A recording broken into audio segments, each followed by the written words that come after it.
Hello and welcome aboard to today's presentation, The Little Corps That Could, the story of the Canadian Railway troops in the First World War. It is my honor and privilege to share this remarkable story of ingenuity and tenacity in the face of hardship and opposition in commemoration of Remembrance Day and Canada's role in World War I. Today's presentation will begin with an introduction to who the Canadian Railway Troops, or CRT, were, followed by an overview of light railways and their role in World War I, the British battlefield complications that led to the CRT's establishment, the Canadian solutions that made the CRT possible, an operational history of the CRT in action, and concluding with the end of the line for the CRT after World War I and Canada's subsequent military railway history. Please find links to my sources in the description below. All aboard, and let's begin. The CRT was one of Canada's primary contributions to the Allied war effort in the First World War. Although modern popular memory often associates Canada's involvement in the First World War with the hard-earned legacy of the Canadian Corps, from the battles of Vimy Ridge and Passchendaele to tactical innovations like creeping barrages and cunning leaders like General Sir Arthur Currie, the CRT established a high contemporary reputation for itself as an essential tool of war. It utilized uniquely Canadian expertise, manpower, and materials to provide expedient solutions for the severe logistic problems of trench warfare. While the CRT's small size of 15,000 men across 13 battalions by 1918 pales to the 424,000 Canadians who served in Northwest Europe, contemporary Allied commanders and politicians repeatedly singled out the CRT in commendations for its services in constructing, operating, and maintaining the light railway network that fed the voracious supply demands of the Allied armies on the Western Front. The CRT's efficiency, flexibility, and perseverance enhanced the fighting capacity of the armies in the British sector and empowered them to successfully conclude the climactic battles of 1918. For all its contributions and commendations, however, the CRT faded from Canadian military historiography and popular memory, as none of the battalions were perpetuated after demobilization, and historical interest focused on the Canadian Corps. This presentation serves to share the story of the CRT. Assuming that most viewers are familiar with the context of the First World War, we'll begin with an overview of what light railways are, their unique military role, and relevance in the Great War. The railways most common in the early 1900s were standard gauge, similar to the railways people are familiar with today. Standard gauge refers to railways that have an average distance between the rails or gauge of about 1,435 millimeters, constructed from a robust infrastructure with heavy rails meant to support large trains moving at speed over long distances. In contrast, light railways have a narrower gauge, typically between 60 or 120 centimeters, laid with light rails, hence the name, and built to gentler construction tolerance, prioritizing the establishment of a temporary transportation between 2 points rather than longevity. While light railways cannot carry as much tonnage as fast or as far as standard gauge railways can, they are significantly cheaper to construct, operate, and maintain, can be built more quickly in more challenging terrain, and can be relocated as the transportation demands change. To give an analogy, if you consider your car to be a standard gauge railway, then a shopping cart that you use when you go to the grocery store is the light railway. The shopping cart cannot do nearly as much as the car, but you would also not be able to take your car into the grocery store to do what the shopping cart can. Likewise, by working together, light railways provide direct access to move resources to and from hard-to-reach places, and standard gauge railways provide those resources with access to a high-speed, expansive transportation network to get them to where they need to go. Light railways exist in many contexts, with logging railways being the most common and well-known, and their traits also make them well-suited for military purposes.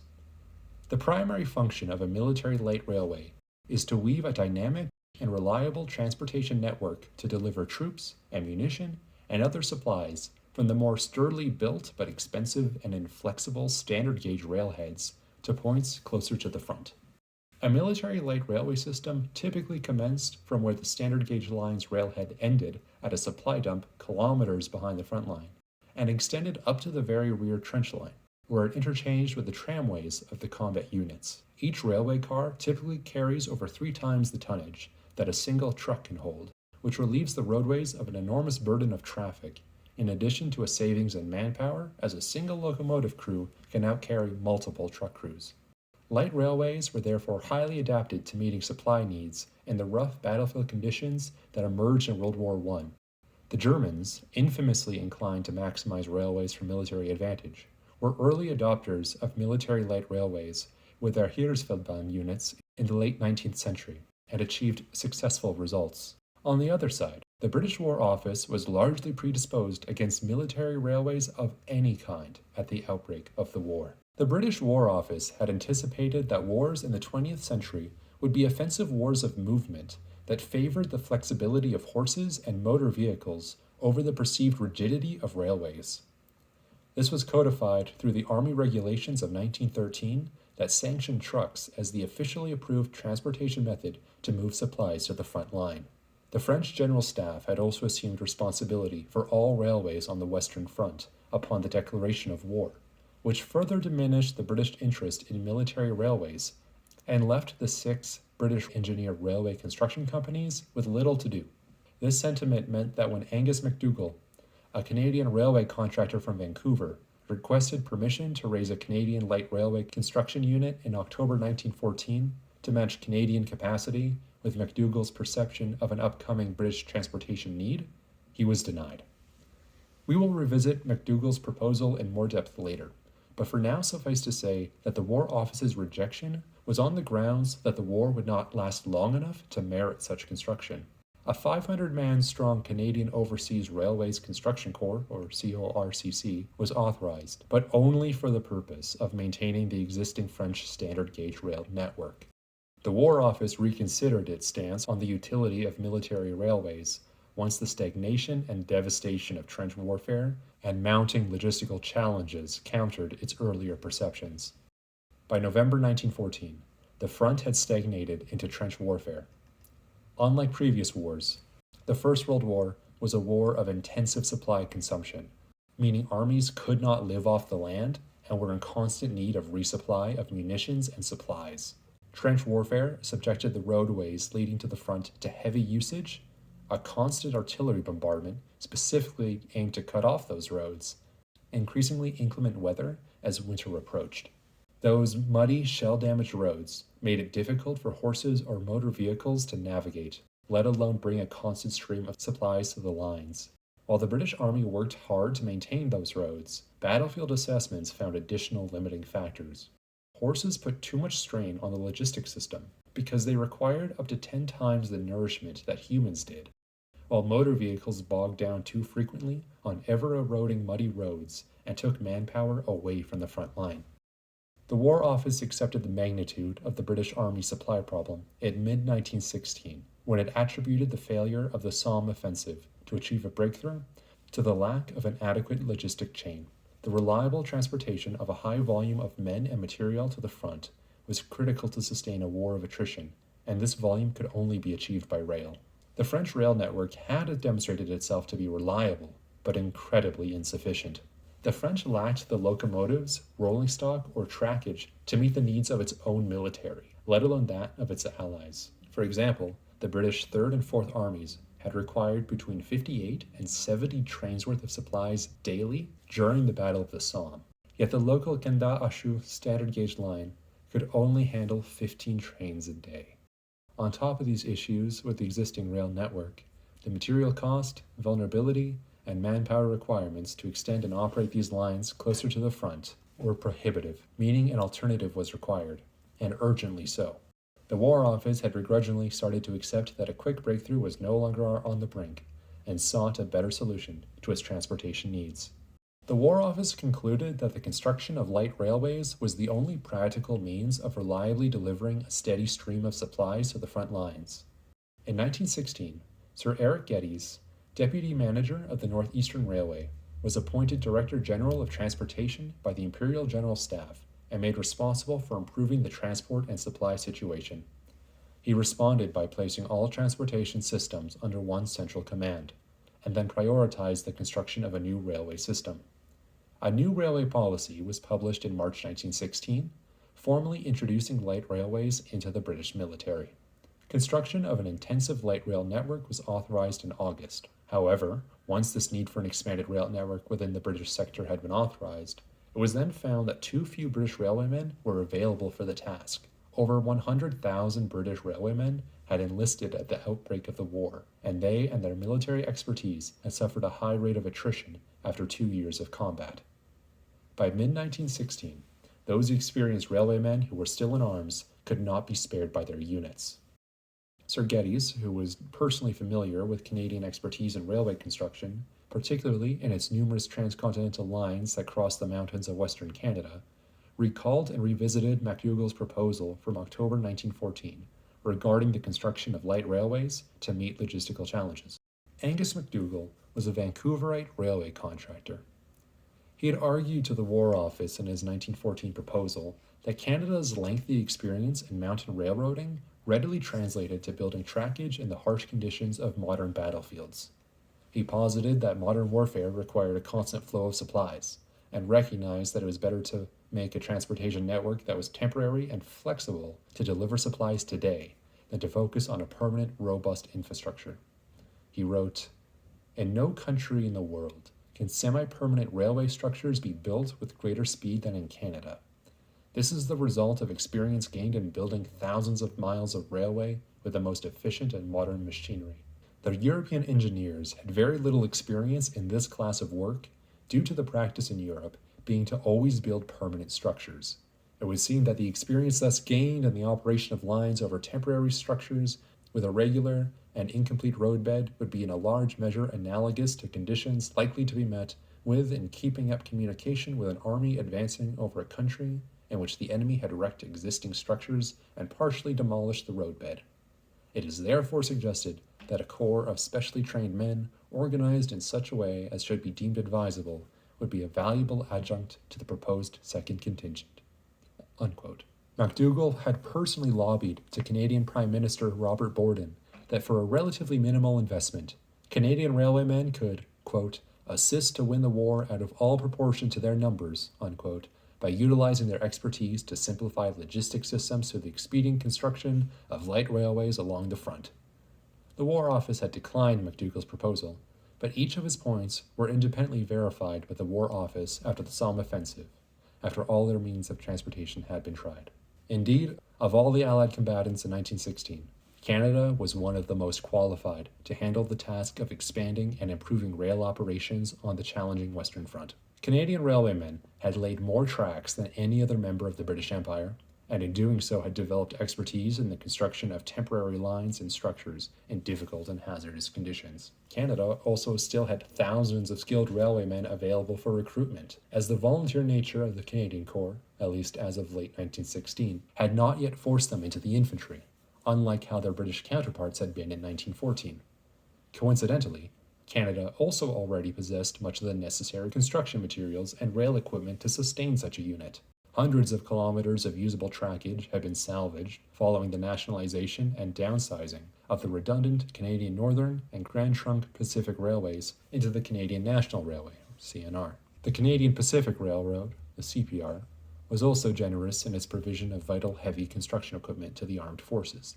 Canada was therefore a robust arsenal of railway construction that was readily capable of supporting the construction projects laid out in MacDougall's proposal. The CORCC had not been idle in the meantime either.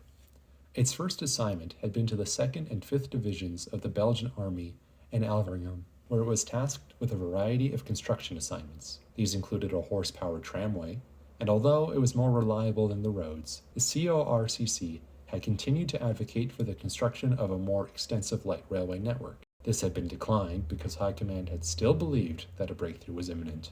The CORCC was later withdrawn to England in October 1915 for redeployment to Salonika, though this was countermanded after the loss of Serbia, and the Corps had returned to France by the 5th of November. It was split into 2 companies. First company was assigned to extend the rail yard at Udrich, the central railway supply depot for the British armies. Second company went to Ypres, building a standard gauge line from Wippenhoek to Dikbush. Initially intended for railway guns and construction materials, the Corps again advocated that the line should be used for supply and ammunition transport. Gradually, it was approved, and the line became the first advanced standard gauge railhead behind the British front. In spring 1916, these troops were finally approved by command to lay a 60-centimeter gauge, diesel-power-operated light railway in the Ypres salient. CORCC commanding officer Lieutenant Colonel C.W.P. Ramsey estimated that his expanded unit could lay a light rail system to within 4 kilometers of the front line, enabling units in the British sector to do away with 75% of their motor vehicle requirements, which would save manpower and operating costs. They laid their light railway largely from salvaged materials, which would become a typical technique of Canadian construction. Sir Geddes reviewed McDougall's proposal and the CORCC's service record, and authorized additional battalions of Canadian railwaymen to be raised for the dedicated purpose of constructing light railways in the British sector. Sir Geddes wanted a 90% increase in rail capacity, and Canada agreed to supply 5 more CRT battalions to meet the demand. The repair-oriented CORCC hence evolved into the construction-oriented CRT under the command of Lieutenant Colonel John W. Stewart. The Scottish-born Stewart was a veteran of the CPR's and the Great Northern Railroad's mountain crossing construction efforts in the 1880s, and it was his company that had built the Fraser Canyon section of the Canadian Northern Railway in 1913 and the 8-kilometer-long Connaught Tunnel under Mount Macdonald in 1916. The CRT was to remain distinct from the Canadian Corps and operated directly under British Army General Headquarters, while also maintaining independence from the Imperial Railway Construction Corps.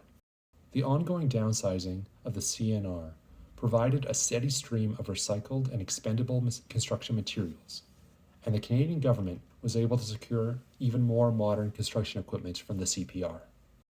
The effectiveness of the CRT was quickly demonstrated across the Western Front once its battalions were fielded in early 1917. Canadian construction techniques were found to be expedient and reliable solutions on the battlefield. The CRT's perseverance eased the major logistical problems that had impacted armies within the British sector. From their first major deployment, the CRT pushed forward new light railway lines with good speed despite the devastated land they had to work with. The CRT's ability to complete large construction projects in mere days repeatedly astounded British and French engineering troops. Lieutenant Colonel Stewart was once asked to build a stretch of railway, which French engineers had estimated would take 6 weeks of construction time, or 3 weeks by British estimates. Stewart did a personal survey, estimated that it would take 6 days, and his troops built it in only 4. The CRT built the 180-meter-long, 12-meter-high bridge on the Frévent-Edon line in only 7 days, and in places where they couldn't build a new bridge, they reinforced the existing one, such as the strategic Wimereux Viaduct, pictured here, on the Boulogne-Calais line. The CRT's construction processes were highly flexible, and lines were often built in cooperation with front commanders' needs to ensure optimal service. This was especially the case with artillery units, where battery commanders could advise on how the railway could be tailored to meet the needs of the guns. This hard work was also extremely dangerous. CRT recruits were also operating on the front lines without weapons or warfare training and had to learn their survival tactics on the job. They often worked under fire. German artillery tended to focus on any spot where rail operations occurred, which were shelled to an even greater extent than the nearby trenches. As a result, the rail network was severed an average of 100 times per day during the spring of 1917. However, just as Canadian railwaymen had overcome avalanches and rock slides back home, the CRT's ability to persevere was routinely demonstrated as the lines received constant maintenance and disruptions were fixed in mere hours. Wrecking crews were constantly on hand to repair the line and knew every inch of track, even in darkness.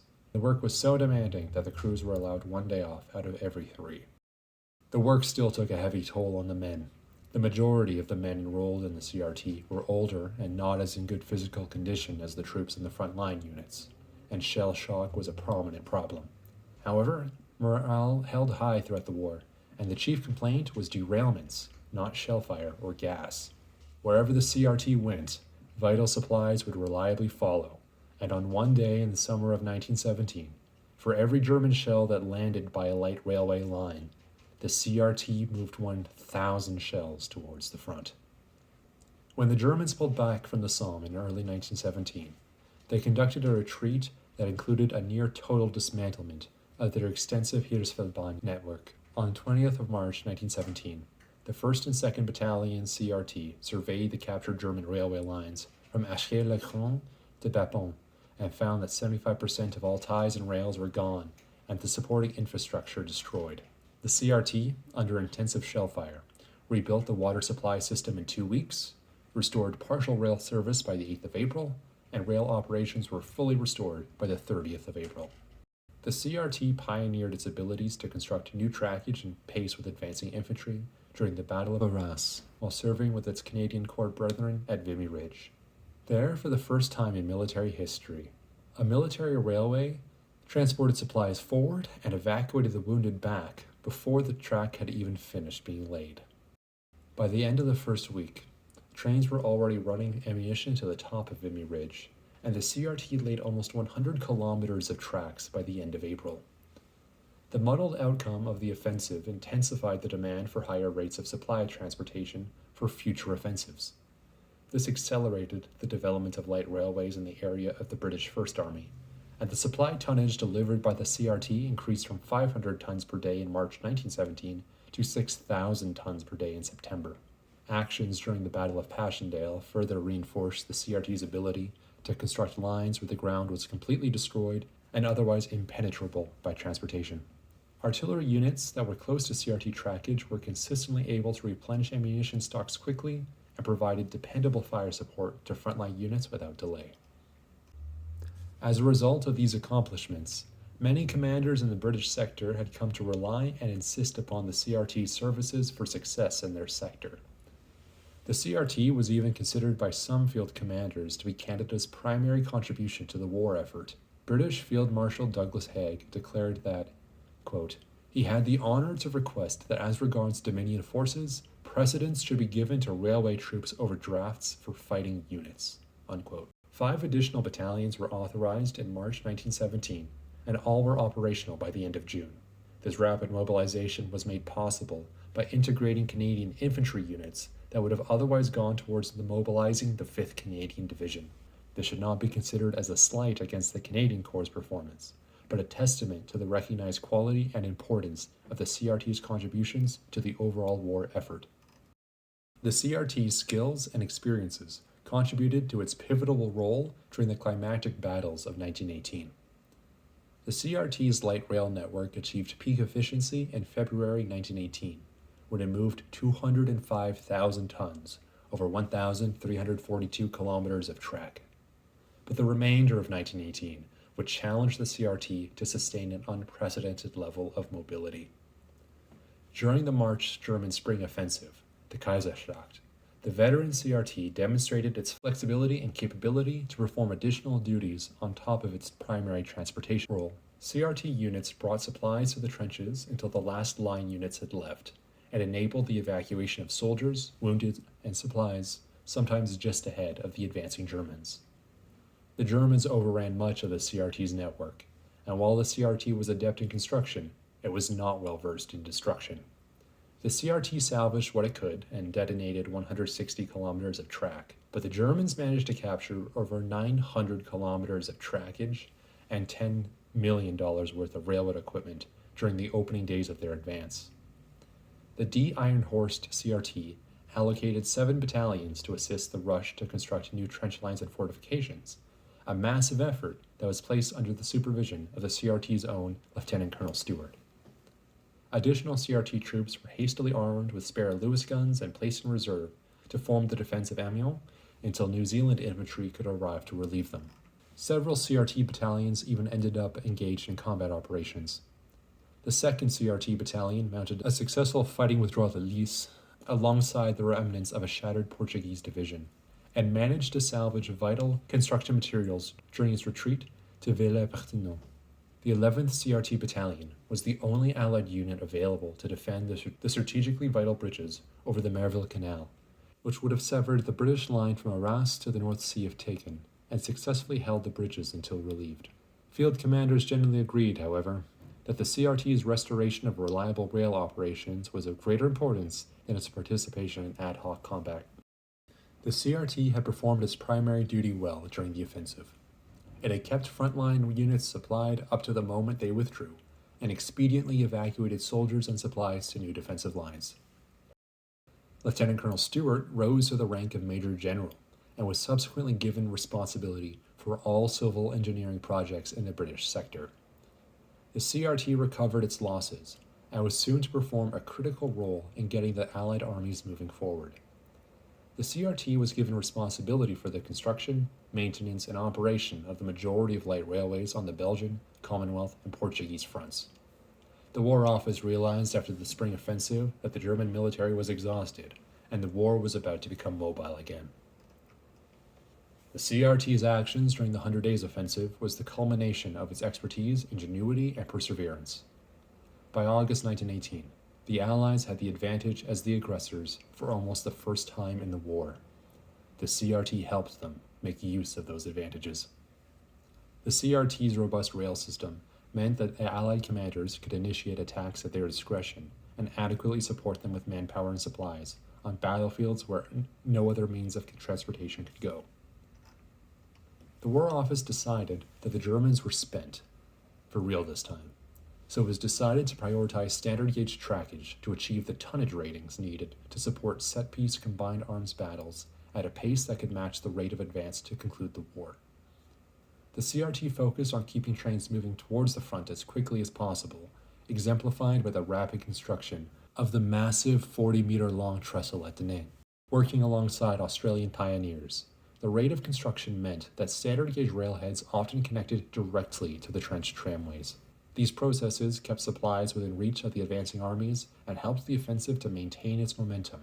French railwaymen then followed behind to build more permanent structures as they restored their national rail network. The CRT overcame many challenges during the offensive, and its endurance and contributions to battlefield success were well recognized. The CRT's new eastward lines were built and repaired under near constant bombardment, and the CRT suffered its highest casualty rate during the entire war. The Germans destroyed or mined rail lines during their retreat, using the artillery shells that they could not evacuate. These mines were often equipped with time-delayed fuses, with delays ranging from half a day up to 35 days. The CRT quickly learned how to detect mines and even employed salvaged explosives in the construction of new trackage. Most derailments and other accidents were resolved in only a few hours, and the transport of supplies to the front was never interrupted for long. Trains therefore managed to run at all hours across newly captured territory and transport thousands of tons of supplies daily to meet the needs of the advancing armies. 4th Army Commander General Sir Henry Rawlinson even attributed his ability to advance during the offensive to the CRT. Quote, "Their services during 1918 were almost vitally important during the battles of the 100 Days east of Amiens.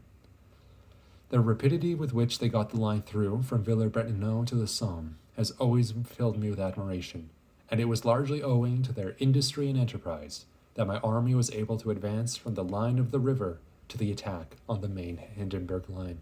Unquote.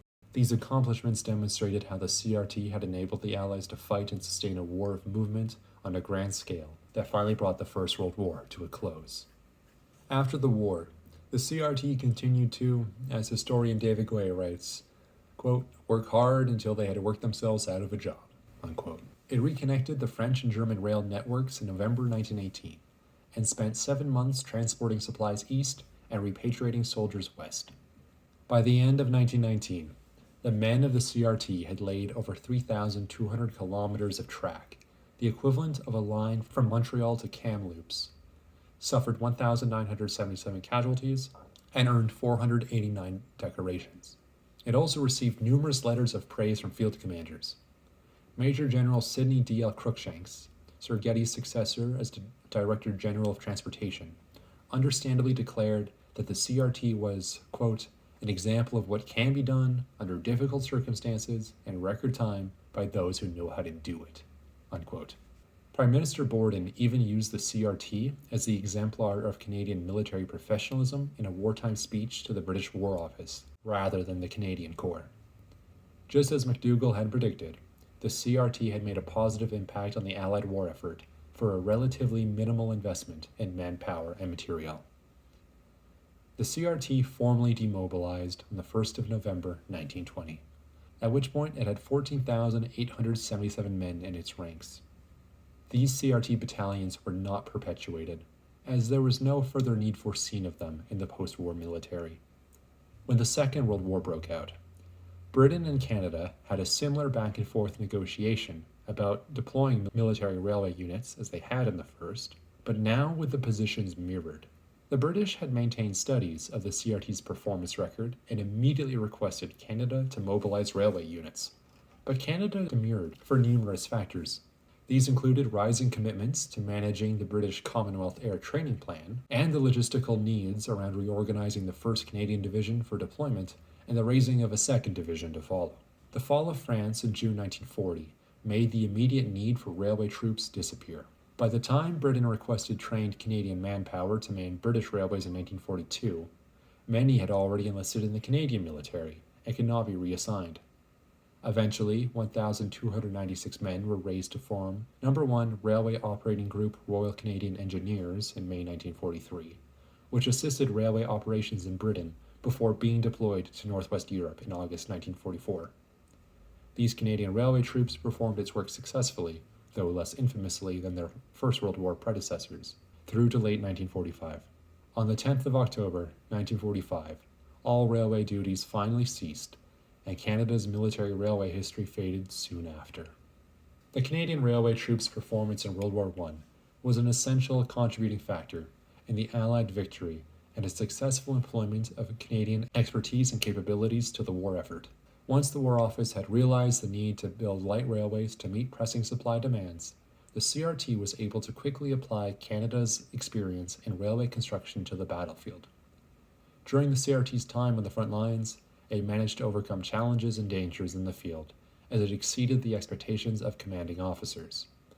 The full extent of the CRT's capabilities were demonstrated through its role in the containment of the German Spring Offensive and how it kept the Allied armies on the move during the 100 Days Offensive. In these ways, the CRT proved itself critical in keeping the Allied war effort on track. Thank you all so much for watching. Please see my sources listed down below, and let me know any questions you have in the comments, lest we forget.